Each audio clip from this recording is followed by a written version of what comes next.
Hello everybody, it's Rad here bringing you another video on this fine Saturday. I hope you're all keeping safe with the coronavirus pandemic that's going on, but however I hope you're also still enjoying the Halloween spirit and getting your spook on. In today's video we have quite a lot to cover that happened in the gaming world over the past 24 hours. This video is going to cover some news that we found out about backwards compatibility issues with the PlayStation 5 by Ubisoft, issues with the PlayStation VR and more. If after you watch the video and you enjoyed it, please remember to hit the like button and also subscribe, and don't forget to turn on post notifications. Alright, let's jump straight into everything that we have to talk about. So, yesterday evening, in an article published by Video Games Chronicle, it was claimed that Ubisoft has said that 9 of the current gen titles will not be backwards compatible on PlayStation 5. For many people who are purchasing the PlayStation 5, this may come as a massive disappointment, as it was only originally listed around 10 games that wouldn't be backwards compatible with the system. This is also brought into question about Sony's statements regarding the PlayStation 4's backwards compatibility on the next generation of consoles, as it was believed by consumers that only 10 titles wouldn't work. However, the 9 titles which Ubisoft have announced are not working properly are Assassin's Creed Syndicate, Assassin's Creed Chronicles Trilogy Pack, Assassin's Creed Chronicles India, Assassin's Creed Chronicles China, Assassin's Creed Chronicles Russia, a title called Risk, Star Trek Bridge Crew, Werewolves Within, and Space Junkies. So unfortunately for anyone who owns a current gen system, those will not be working correctly on the PlayStation 5.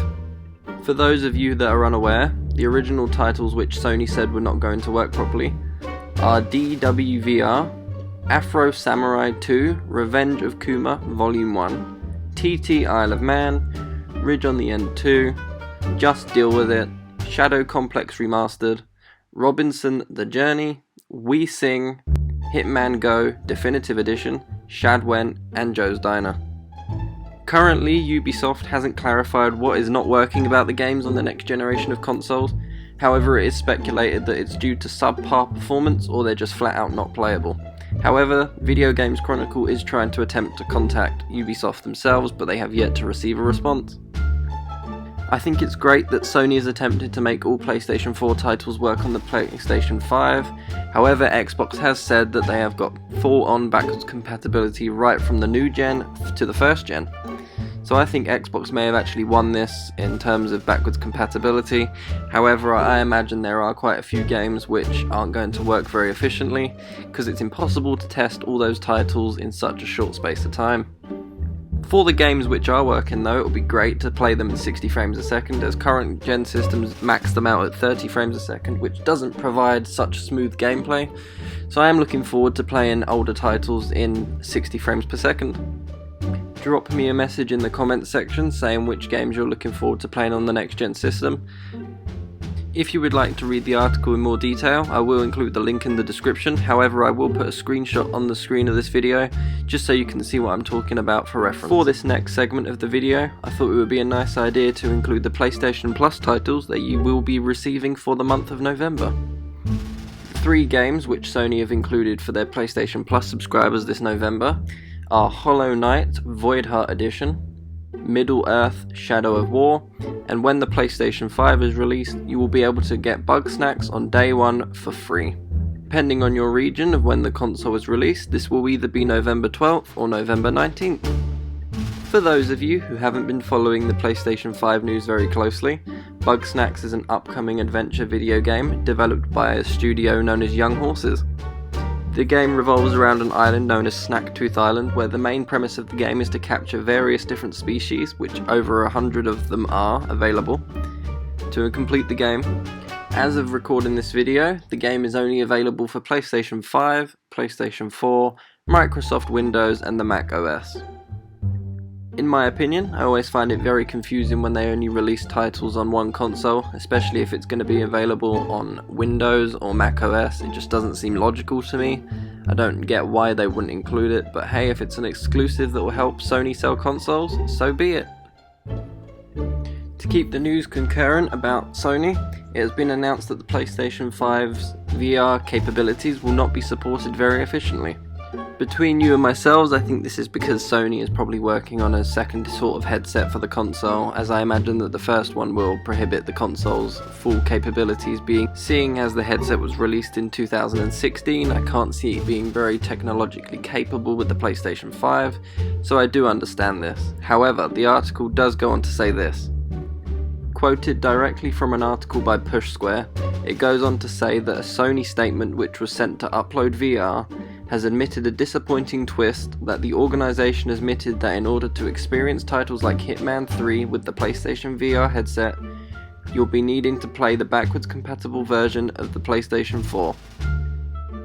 This implies that the consoles will not be getting an updated graphical version, and also a similar announcement was apparently made for No Man's Sky, the next generation. However, this does mean that you will have to download a PlayStation 4 build to the PlayStation 5 rather than having the native next-gen version compatibility. However, also according to Game Boost, it will still benefit from improved loading times and more stable performance, which in my opinion is great. I would rather have something that works much more effectively and fluidly than trying to force it to work with the next generation of hardware, even if that means that we have to install something intended for the PlayStation 4. If you would like to read about this in more detail, I will include the link in the description to this article where you can find out more information. However, I just gave you a short rundown. There is still, however, an ounce of hope, as PlayStation boss Jim Ryan has indicated that the company still believes in virtual reality, and that even though the technology isn't very mainstream at the moment, he believes it will be very, very mainstream in the future. Whilst recording this video, it was also detailed in an article published not too long ago that Sony has also revealed some very interesting details about accessibility options for their next generation console. In an official Sony Entertainment Interactive blog post, Sony has said that the accessibility settings currently available on the PlayStation 4 will be available on the PlayStation 5. This includes closed captions, inverting colours, text-to-speech options, as well as custom button assignments. We've also seen a large amount of videos recently discussing and showing off the new accessories that are available for the PlayStation 5. Larger YouTubers such as iJustine have all received them and have been enjoying them largely, from the looks of things.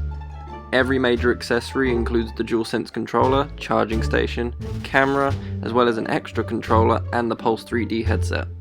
Which of the available accessories are your favourite? Let me know.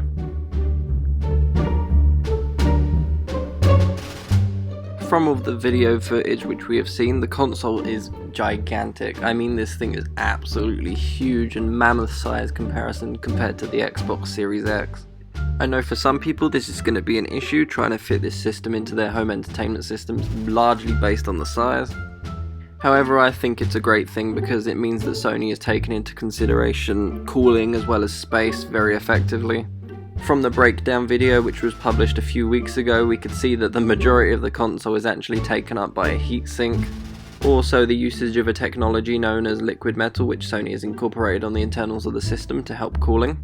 My main concern with the Xbox Series X is that the internals are super crammed and therefore that may cause airflow issues. I would rather have a system that is much larger in scale compared to a little system which may overheat. I think for me I would rather have a system that's going to work effectively. Not to mention the use of dust catchers finally in a system, so you don't have to take the whole thing apart and void your warranty to actually clean it out.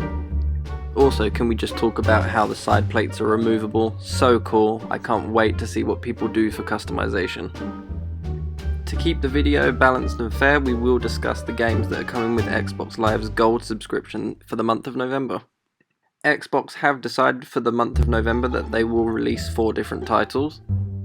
From the 4 titles which are being included games with Gold, 2 of these titles are from the current gen system, one of them is from the Xbox 360, and the other one is from the original Xbox. The first title which is being included will be available on November 1st. This is Aragami Shadow Edition, which is the current gameplay that's on the screen. The second title looks like an indie produced game known as Swim Sanity, which will be available from November 16th through to December 15th. The third title is Indiana Jones: The Original Adventures from the Xbox 360. This will be available between November 16th and the end of November.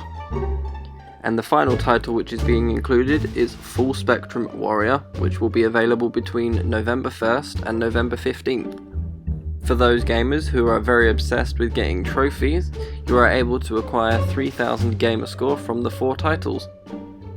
Seeing the fierce competition between Sony and Xbox has me very excited for the next generation of games, and I can't wait to see how both of them compete in the future. And that concludes today's video.